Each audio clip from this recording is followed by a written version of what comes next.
Welcome back to the Mulberry Phreak Hour. I'm Vicky Morgan, and I'm joined by my co-host. Hello, I'm Josh Morgan. Stop saying hello. Psychopaths say hello. Say, hey, how you doing? Or just, should we start over? No, I like saying hello, and I'm going to keep saying it. Oh my God. Don't micromanage how long my have we podcast. How long have we been in lockdown? 68 days. Years. It's been years. 14 hours. Thank you once again 37 minutes. Thank you for joining us on the 62 Mulberry seconds. Phreak Hour, or the Eon, feels like sometimes.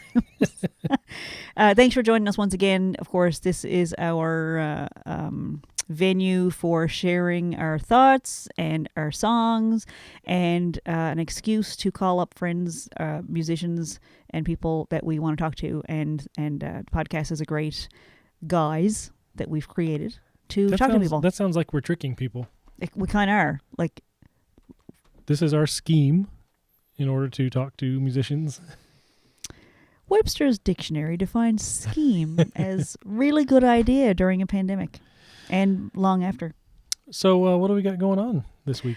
This has been a very exciting week for Mulberry Creek, and you wouldn't expect that during a lockdown when there's no performances. But we've got some gigs coming up. We do. We've got some really exciting gigs. And for a band that just started in January, right before Snowmageddon, and just before the pandemic kicked in, you wouldn't think there'd be any gigs. But we have 3 that we booked this week, so you can check those out in the coming weeks. We have, first of all, Mr. Josh Morgan is hosting a Music NL open mic on Instagram. Which is pretty exciting. Which is new. We have been both invited to host one of the episodes of the Earshot Daily show, which is a production of the National Community and University Radio Station Association. Pretty cool. Fantastic. Very and awesome. Also we get to play some of our own tunes on there. Yeah. Which is really cool. Like, how do you get to get your music out into the world? It's all part of our scheme. Well, yeah, we can call it that. Well, we set a goal. I wanted to reach a few people and see if we can't get a few tunes out there and, get discovered, have our songs played in soundtracks for movies. And it turns out it's going to be the soundtracks for our own movies because we're making some documentaries. And a third gig is we were invited to do a few songs on a production that's on Rogers TV out in central western Newfoundland. Yeah. On the Gander station. On TV. On my friend Tony Batten from many, many years ago is a producer out in Gander. And so that'll be super cool. It will be really fun. We get to produce. And This is like, what else can you do when you have a production company that's essentially shut down during a pandemic? We're making it work, man. And, word's getting out. That's all I can say. Word's getting out. Let's get right to it. Let's play a Mulberry Creek song. Well, let me tell you about this particular tune, because this was written long before there were restrictions brought in about not letting anybody on the island Back over when the summer. Newfoundland was a tourist destination. Back when tourists were a thing we could take for granted. And I wrote this song because this is how I feel about tourists sometime around September or October, and joke's on me because this time next year I will be begging for tourists. But this song is about when it's time for the tourists to go home. We want our province back. Yeah. And what's this one called? This one is called You Can't Stay Here. By Mulberry Creek.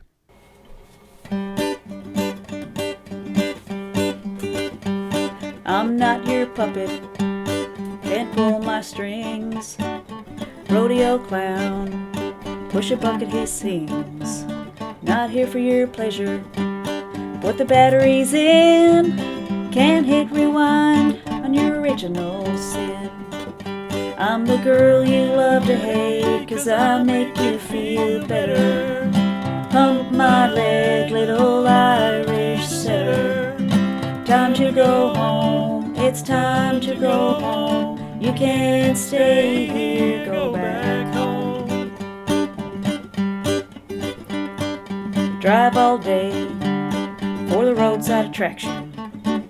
See you next Tuesday, sort of transaction. Last ferry leaves at the end of the month. Make sure you're on it, was that too blunt? I'm the girl you love to hate, 'cause I make you feel better. Hump my leg, little Irish setter. Time to go home, it's time to go home. You can't stay here, go back home. Take the clothes off the line, Send the freckled kids home. Let the fog roll in, and the rabbit dogs roam. Not what you're looking for on Fantasy Isle. Still pretty good to visit for a while. I'm the girl you love to hate, 'cause I make you feel better. Hump my leg, little Irish setter. Time to go home, it's time to go home. You can't stay here, go back home. Your season's over, can't keep the smile going. Summer is done, our roots are showing. Put on the sou'wester, dance a little jig. Time to go home now, suckling pig. I'm the girl you love to hate, 'cause I make you feel better. Hump my leg, little Irish setter. Time to go home, it's time to go home. You can't stay here, go back home. We'll be here next summer with a welcome mat. Our time now, stop kicking the cat. Back to the mainland, lose the address. We're here all year, yes, summer is best. I'm the girl you love to hate, 'cause I make you feel better. Hump my leg, little Irish setter. Time to go home, it's time to go home. You can't stay here, go back home. Last ferry's leaving on the evening tide. Make sure you're on it, pull alongside. In Lukey's boat, over Piper's Stock Hill. Drop into Irving for a sandwich that kills. I'm the girl you love to hate, 'cause I make you feel better. Hump my leg, little Irish setter.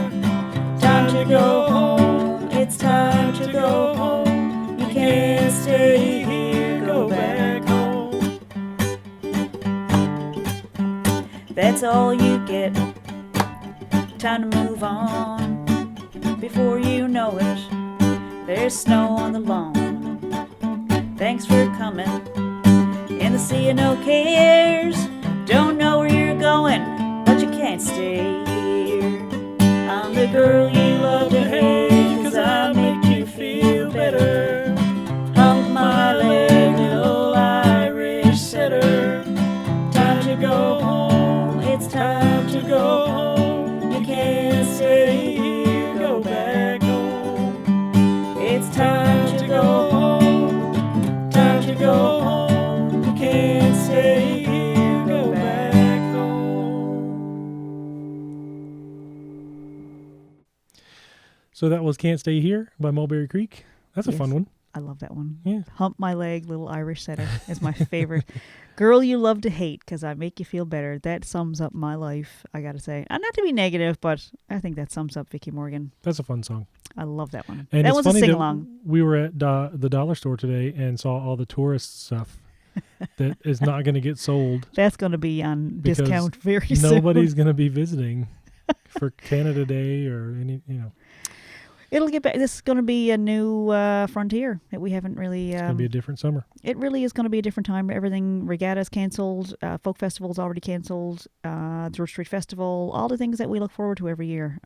It's all done. But there's going to be brand new stuff, because if we're all trapped here on an island with Alan Doyle, doesn't get much better than that, folks. Because Trapped eventually, with Alan Doyle. when we're allowed out again, he's probably going to be out too, and we're going to bump into each other. Maybe we'll do another duet down on Water Street. I don't know. Heyo. You never know. Just like last summer.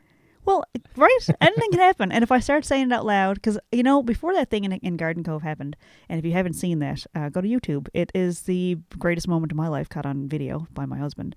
But, that I started talking about that a few weeks, months probably, before that even happened. I was jokingly saying to people, here's a duet that I want to do one of these days at Alan Doyle. And it was like, yeah, right. And people looked at me like I was bonkers, but joke's on you, because I got to do it. So if you try hard enough, if you say If things you out loud, believe in yourself.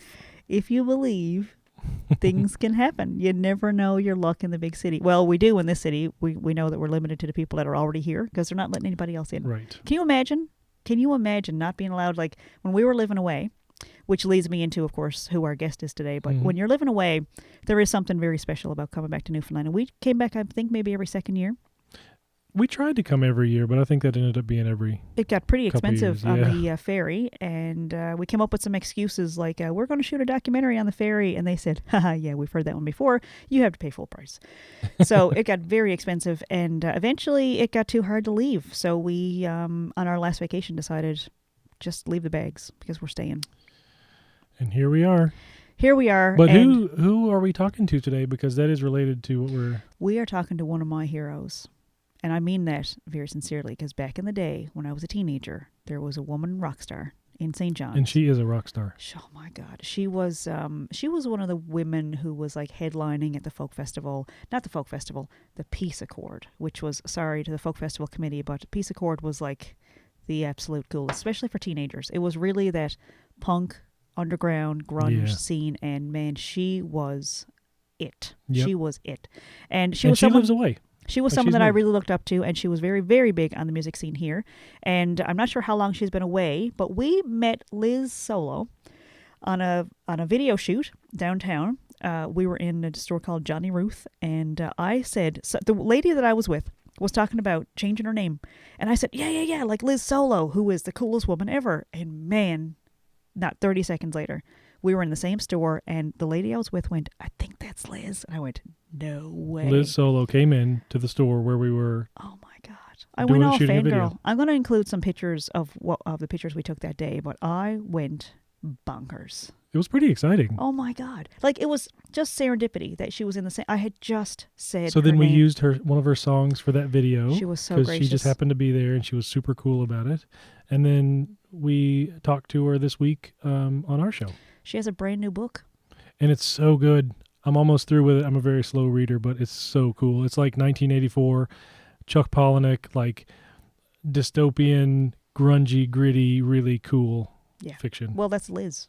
Liz really has this creative side set of her. Set in Newfoundland. Man. Really cool. Which is also fantastic. Yep. And she's doing some really cool stuff with like virtual reality. She's like on the cutting edge. Still, at our age, she's still on the cutting edge of cool. Yep. And it was really like, I think I went a little fangirl talking to Liz because I just fun. Love her. Yeah. And she's also very sweet and cool, and she isn't afraid of anything.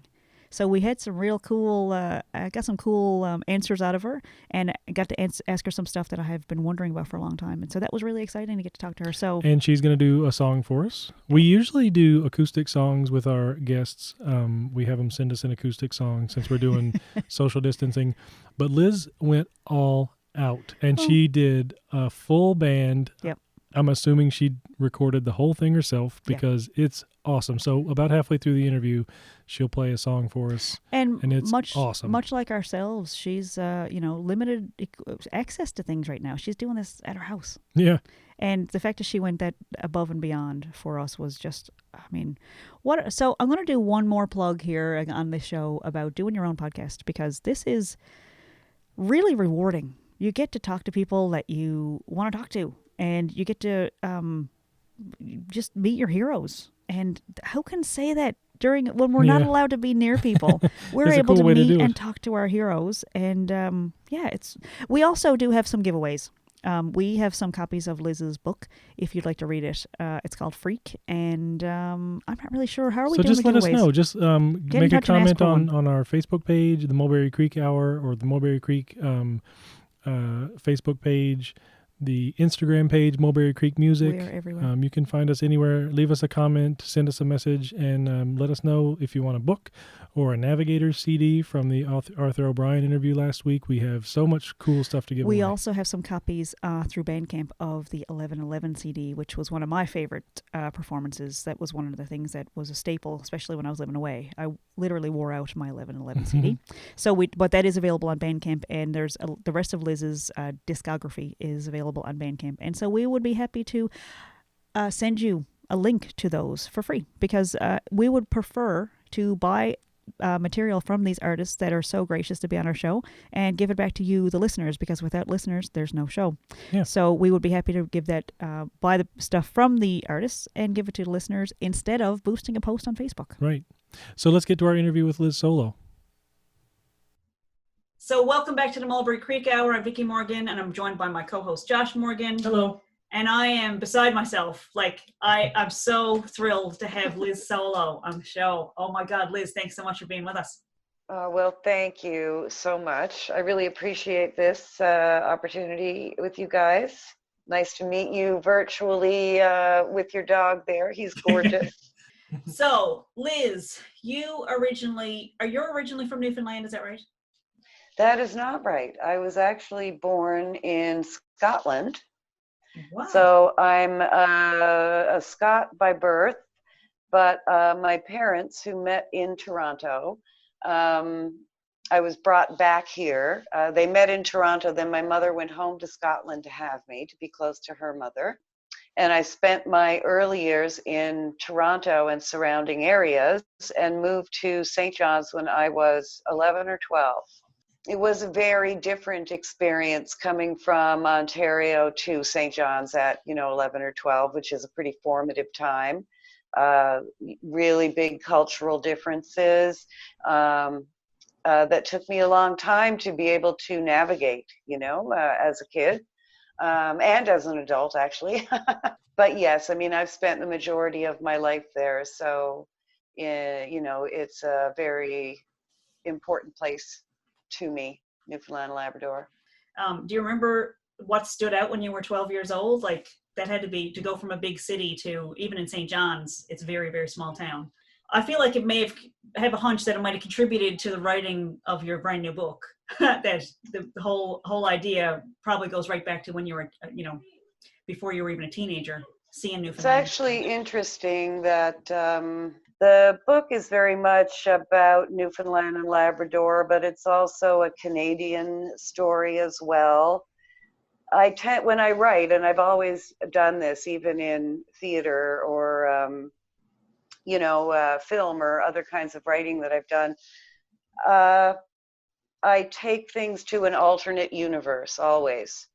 And that gives me a lot of permission to really go all over the place.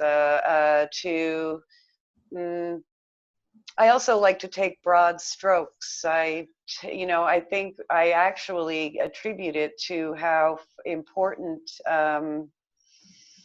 science fiction and fairy tales have been to me throughout my entire life. That notion of good versus evil, but also the idea of creating universes so that you can really spin a world, really use your imagination.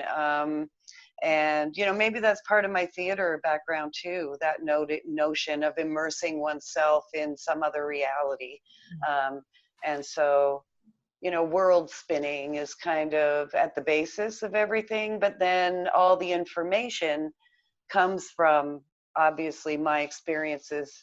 So much of that is about my experiences in Newfoundland and Labrador. And Phreak is yes, definitely a response to the systems of Newfoundland and Labrador, those working systems, those corrupted systems, but those systems branch out. They're the same systems that are operating up here. It's just a different flavor, So that's what really inspired the book, was having to encounter the really negative elements of some of the systems and needing to find a way to respond. So that's what inspired Phreak. I feel like, going back as far as the peace accord, Liz Band years, I feel like you have always spoken out, and I've never been able to connect or understand with how you weren't terrified of, especially having grown up here myself. I don't know how you found the courage to say it and stick behind it, and not crumble when people kind of fought back. Not fought back, got their backs up is a better way to put it. But I took a lot of criticism, took a lot of hits, and so I also did question myself a lot, because a lot of the time I would be being told, oh, you're wrong. And then I would have to question, am I wrong? But at the end of the day, a lot of the time, and I think for women in particular, but not just women, when we look back, but I also just want to encourage women, when your instincts, when your impulses are very strong and you're being told you're wrong, to, buck up against that, because you're not wrong. So I don't know, it's always been the way I've been, very single-minded, independent, self-reliant. I'm the oldest of 5. I don't know if that has something to do with it. So the fact that you've stayed true to yourself is like, oh my God, I just love it. I just love everything about you. You're just amazing. It really sounds like you're giving us a recipe for how to create a punk rocker, standing up against corrupt systems, feeling a physical response, and doing what you're told is wrong and doing it anyway. It's just like a recipe for making punk music. That's very true, actually. That is exactly kind of the, I guess, ethic behind punk rock, and that's probably why it attracted me so much, Yeah. For that very reason. And that is, and the arts as well, expression. It's when you can let go and be, there's a freedom, right? There's a freedom in not caring. There's a freedom. And that doesn't mean you don't care about your craft and what you're doing. It means you don't care about what anybody thinks except yourself. Right. But then you do find how many people you reach that way when you're just being truthful, I have questions about the creative sharing of something that you've made that's completely from your imagination. How do you deal with that? Coming on the weeks coming up to release date, how are you dealing with this, sharing this part of your imagination, and how do you cope with knowing that people are going to be seeing this part of your brain and part of your life and something that you really care about, because you've obviously put a lot of work into it? How do you release it and then not beat yourself up after it, on May 1st? What are you going to do that day to take care of yourself? That is a good question, because it is kind of scary. Of course, over the years, I've made lots of writer friends. And, they describe this kind of big build-up to this release, and then silence, because there's silence as everybody reads. The thing that's hard, and it's not unlike making a record, is actually letting go of it. So letting it go to mastering, letting it go to the final copy edit, and then letting it go to be printed. When you getting to that point is the really hard point. That's so hard. And even recently, the text came through just with some copy edit stuff, type little comma and small things. And, it was to open it up and go back in. And then, because then I start rewriting. Then I start going, that sentence could be better. Once you can actually let go, it's like editing or sound mixing, then it's not so bad. For me, it's then it's like let go, and then it just becomes a thing that lives in the world, and it is what it is. That's what I learned from putting out records. So once it's out, it is what it is, and if I'm happy with it, which I am, then I'm just really happy. So what I'll be doing on May 1st will be celebrating. It's written for the people who are looking for this. And that's something I've realized too, and what kind of reception did you find when you were first here in Newfoundland? That punk scene, that, how much did your personality resonate with people? Not your personality, but the art you were putting into the community. How much did you find it resonated with people? Well, certainly in both in music and theater at the time, it was actually a really great time to arrive on the scene as an young adult person looking to go into the arts. The music scene was very, very close at that time. And it was a time when genres actually, were very much together, and it was a little bit more age inclusive, so more intergenerational. And that was the same in theater. Collectivism was a big thing in the 70s in Newfoundland in the arts. And so I was catching the tail end of that when I arrived in the early 80s. And that really made an imprint on me. So collectively working has been the way I've worked from. I've worked that way ever since. That stayed with me. And so the music scene was very young in the punk rock side of things. There had been some pioneers who had done some stuff in the years before, but when I arrived, it was actually a great time. And very big shows. It was a great day for live shows, and very supportive. Familial would be the word I would use for the community, the music community. So for quite a number of years, it was fabulous to be. And I was very well supported by fans and by other bands. That's not to say there wasn't opposition, and it's not to say there were not very many other women, but it was a good time that I remember very fondly. And theater was the same. I worked so much, week upon week, project after project. There was a lot more going on then, so it was actually a really nice time.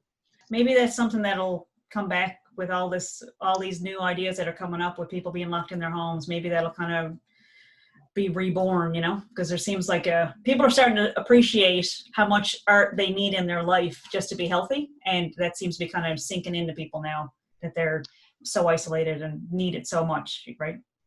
Yes, and I think also people are kind of turning their hand to their own desires in that regard. I'm seeing a lot of that. Even here, I mean, we're baking, we're sewing, we're sprouting seeds, we're, things you always wanted to get around to, Yeah.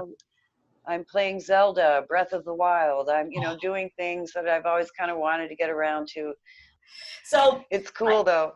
It is, and it's fascinating because our kids, like, we homeschool. So my boys are actually learning to read a lot, and they're learning a lot of critical thinking and problem solving from games like Zelda, because we all sit around, mostly Josh. I just kind of watch, but they're learning to process, and they're learning to solve the problems, and they're excited, and they're supporting each other. And, and that idea of having a fantasy world, or, characters that are in a world that you create, you've got a brand new book coming out in a world with a world that you created. So, and this isn't that new to you, since you have been doing performance art in virtual reality scenarios too, right? That's right. And it's a great time too to have that. I have the gear, I work in different communities online, so that's a great thing to be able to access at this time. And it plays a role in the book as well. And in fact, the book was partially developed through a project with a theater company, Roles for Women, that myself and Jenny Naish started a long time ago. We're still going strong. Where part of the book, chapters of the book, were performed. And then the performance involved virtual, projections of virtual spaces where the character exists as an avatar. And kind of jumping off from that, one of the things I'm going to be doing to promote the book is a virtual book tour. So we actually taped our first one last week. We're going to stream it this weekend, I think. Working with one of the editors from House of Zolo, which is the publishing house publishing the book. And we're starting in Second Life, but I'm actually going to tour around different video worlds and video game worlds, and do chapters in different worlds and just see what happens. It was a bit of an idea I had before the COVID crisis we're in, but now it's pretty much the promotional plans are going to be a virtual book tour. That's awesome. And, stuff like this, which I'm really grateful to you guys for reaching out. We're honored, absolutely honored. I want to go back a little bit. I do have a question about editing. You said House of Zolo is the publishing house. How was it to send it off and let it be edited by somebody? Aside from the pitching, that has to be a nightmare, but how is it to send off your baby and have somebody send it back with, red marks? I guess nobody does that anymore with a red pen, but how does that feel to have somebody pick apart your work? Well, it comes back, Word has a function for markup. So it does come back all marked up. But actually, I love that. I really, really love that because it's another set of eyes. Number one, someone whose knowledge of grammar and punctuation, that stuff, like Erica Steves is my editor. And she's copy editing, so she's really going down to the nitty gritty and making it look beautiful, but she's also pointing out things that I didn't see, things that I didn't catch, things that don't make sense, so she'll let me know, maybe you should remind us of who's speaking. So I think a lot of writers probably really enjoy an editor, because you spend so much time sending your work out into nowhere. And certainly in the, the number of times I have sent work out, House of Zolo, I'm in the right place at the right time with people that I actually know. And it's fabulous. It's a fabulous relationship.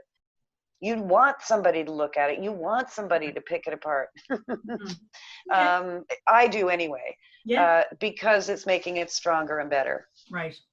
And you're getting direct feedback instead of having just a critic. You're getting direct feedback about this would help somebody to understand it better, or that's right, more smooth, or whatever. Yeah.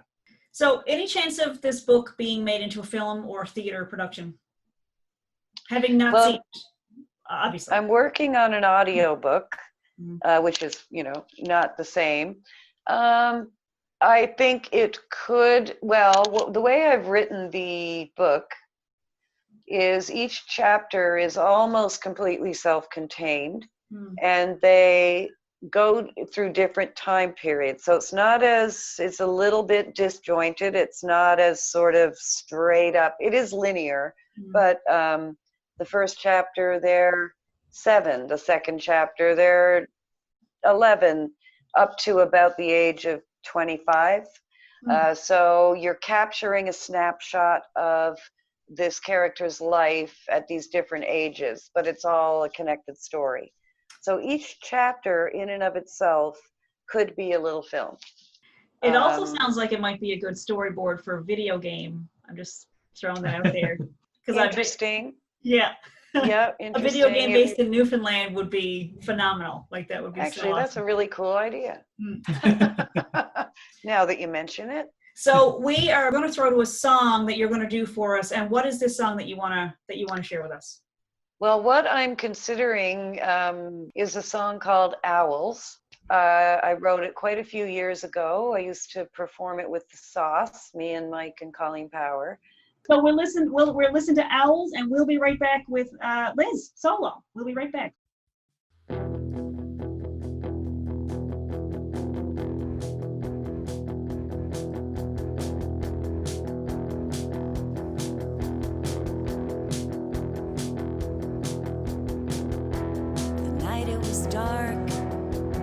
Darker than any that had come in a dozen before, and the fog rolled along the hilltops and curled around the edges of the ancient trees. And a man looked out his window, and he turned to his family and he said, "Something's missing. Something's wrong. Something's missing. Something's wrong." 'Cause out past the fields, where the dead grass meets the trees, they sat perched on the frozen ground, eyes open round. They sat, talons digging in. They sat perched on the frozen ground.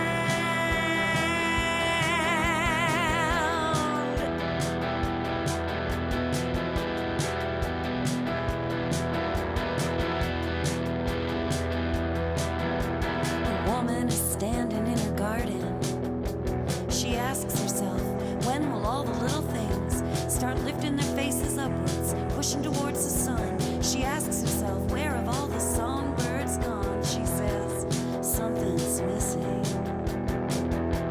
Something's wrong. Something's missing. Something's wrong. A woman is standing in her garden.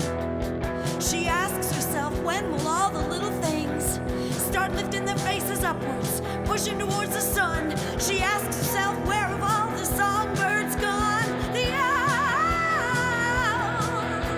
the owls, the owls, the owls.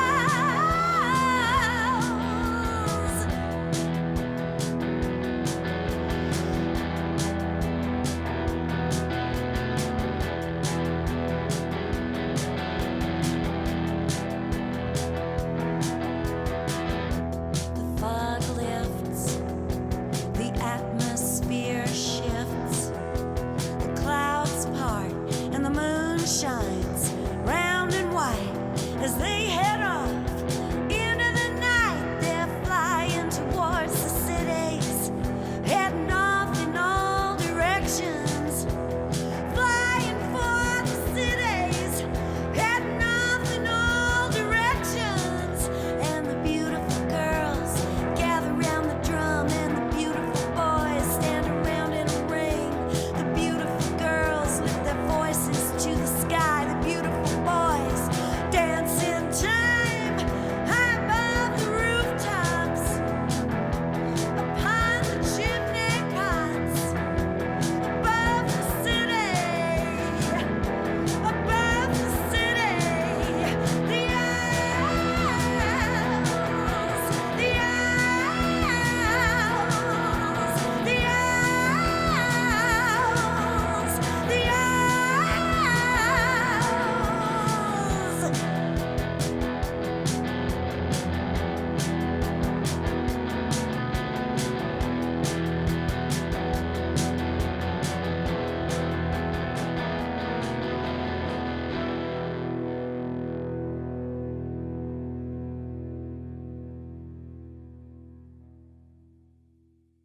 So that was Owls by Liz Solo. Of course, this is the Mulberry Creek Hour, and I'm Vicki Morgan, and my co-host Josh Morgan, who Hello. is loving this. This is so up his alley to meet somebody who's a punk rocker who plays Legend of Zelda and writes science fiction novels.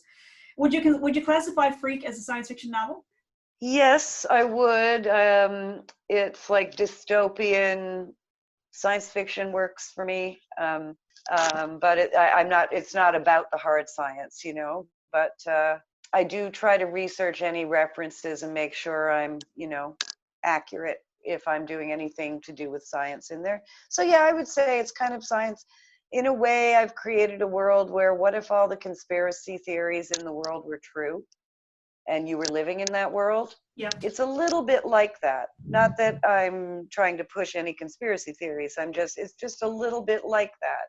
Yeah. What would that look like? What would that feel like? And sometimes, it has kind of felt like Right. I do have a question that I've kind of always wondered. Like, I moved away when we first got married. Mhm. So we ended up moving to the US. I went for 6 months and ended up 11 years later. We finally got back to Newfoundland. We've kind of been struggling with where we fit, and having an American husband, like he's kind of been doing the citizenship thing, and our kids are dual citizens, of course. How did you end up back in Ontario? What was your push to move or leave, or go back home, or would you consider leaving Newfoundland or going back home to Ontario? I definitely left Newfoundland.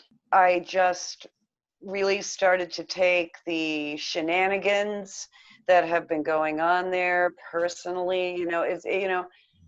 Corruption is everywhere. Colonialism is everywhere.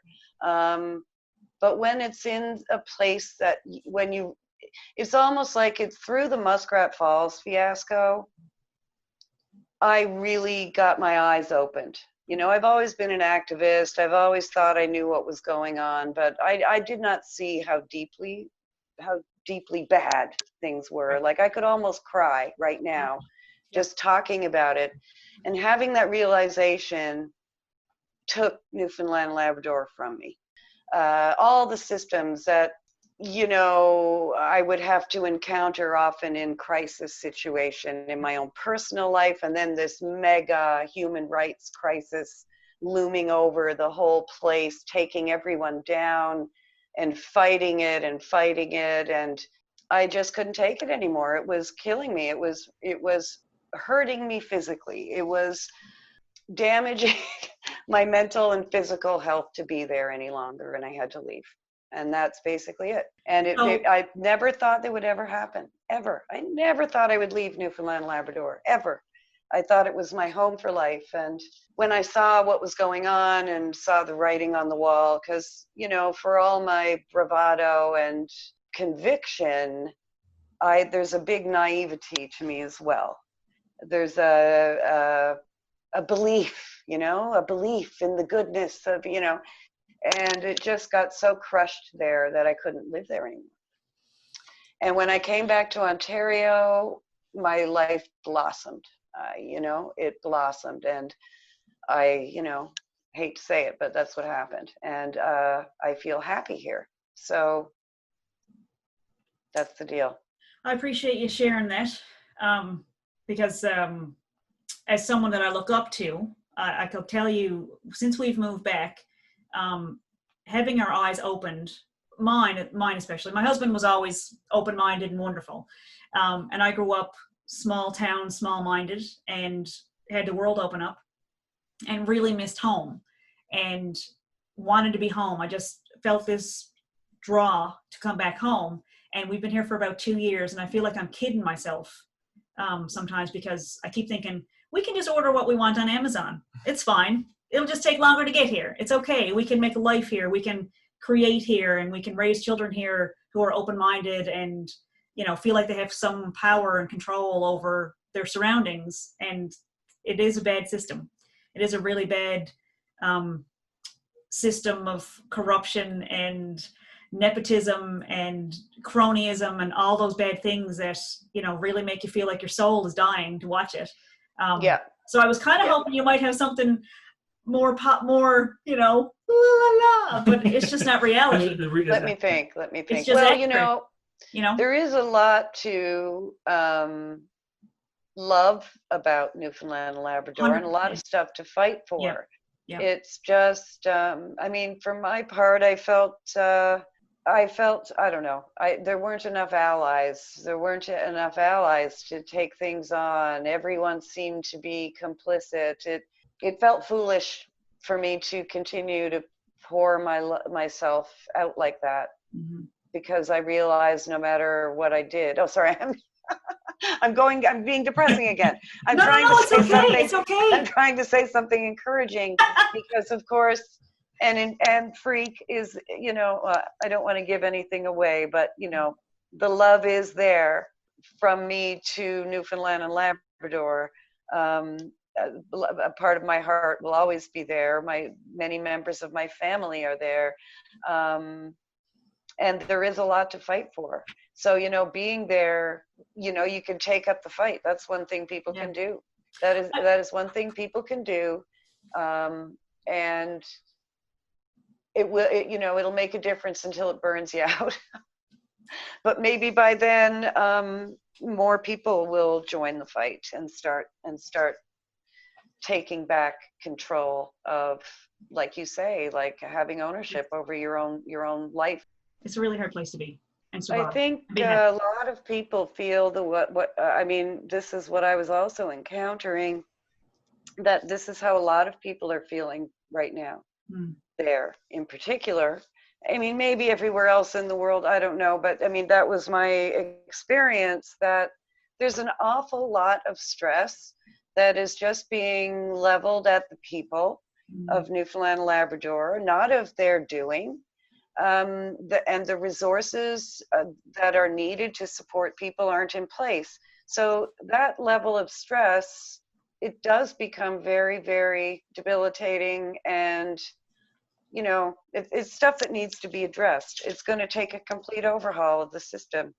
certainly I'm not talking about the people of Newfoundland. No. It's definitely an issue with the governing entities Mm. and some old cultural ideas that are still stuck there that need to get weeded out.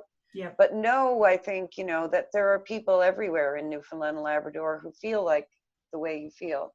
Mm. The question is how to get connected in a way that's actually meaningful, and helps for taking action as well. Yeah. But maybe this whole, global crisis, maybe there's some people, instead of focusing on the problem, maybe there's a solution being born and more people will kind of tap into that and join back together instead of fighting against each other, like crabs in a bucket, right?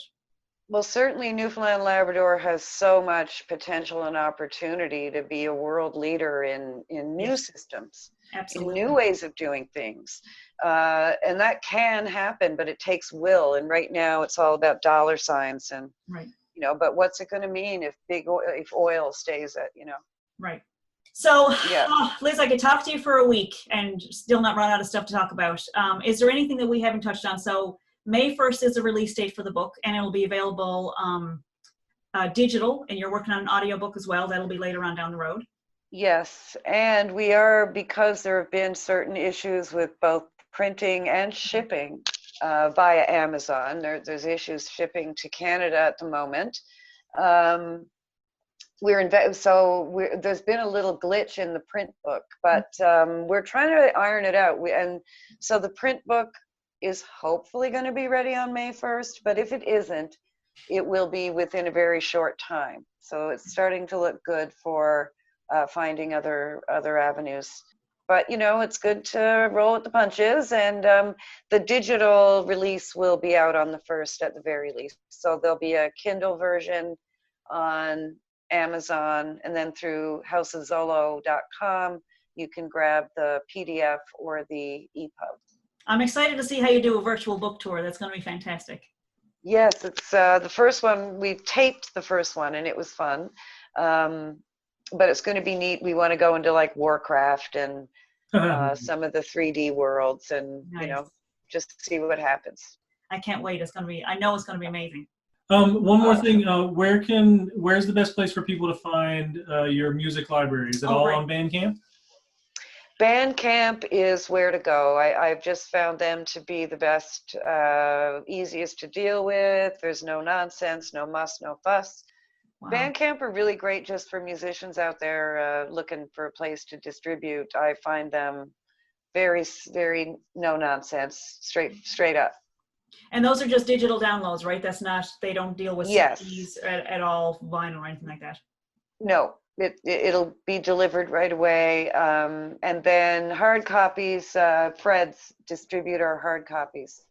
So you're listening to Mulberry Creek, and I'm Vicki Morgan with my co-host Josh Morgan. Josh, say hey. Hello. Tell the people you're still here. Josh, of course, produces the show. He does all the editing and post work and keeps me on time and all those things. And thank you so much to Liz Solo, who is, oh my God, one of my all-time favorite people of all time. I'm so thrilled that you were on the show, Liz. Thank you so much for everything you shared. And I can't wait to see the book. I can't wait to see what you get up to after the book, because I just think there's so much more that you have in that beautiful brain. Oh my, well, I feel really good after talking to you. Thank you so much for all the high praise, and I am not worthy at all, but I really appreciate it, and it's been a total pleasure talking to you guys. Well, we appreciate you taking the time, Liz. Stay safe, and good luck with the book launch and everything that you do. And please stay in touch. If you want to come back on with any project that you're working on, let us know. We'd be happy to have you back on. This has been absolutely amazing. Thank you. I appreciate it. So if your mind is blown because you just got to listen to Liz Solo for like the last half hour, yeah, me too. I'm right there with you. That was so cool. Oh man, she's so fun. She's awesome. Super Thank you nice. again. Just awesome. Just an awesome human being, and what a treat to have her on the Mulberry Creek Hour. Thank you, as always, for listening. We do have some copies of Liz's book, Phreak, to give away to our listeners. We have some copies of her albums, if you'd like a copy of 1111, or from the Black Bag Collective, I think it's called. And there's also some of Liz's albums that we can give away. If you'd like one, get in touch with us. Or, you know what, just get our attention. Share our page. Tag us in something. Tell us that you like the show. Tell us, I don't know. Tell And us we love sharing this how music. you're spending your time. Yeah, this is a lot of fun for us too. So It let us really know. is great. Yeah, of course we have copies of all of it. And now our whole house is ringing with Liz, and of course Josh is almost all the way through. Phreak. Almost. So he doesn't know the ending. Literally does not know the ending. So he's not going to give anything I'm going away. to finish it before. But he's been riveted, and I know Yeah. he's texting Liz about every day, saying, "I can't." Oh my I'm God, live. oh my I'm live tweeting my Back to progress. Liz. Back to Yeah. Liz. yeah, which is great. And so we're really happy for all the success that she's got. And she's just got so many more creative projects in the works as well. And we're Yeah. just excited for everything she does because she's just kick ass. I think I Alright. can say that one time on a broadcast. Yeah, I think you're allowed. All right, folks. Thanks for listening, and we'll see you next Tuesday. See you next Tuesday.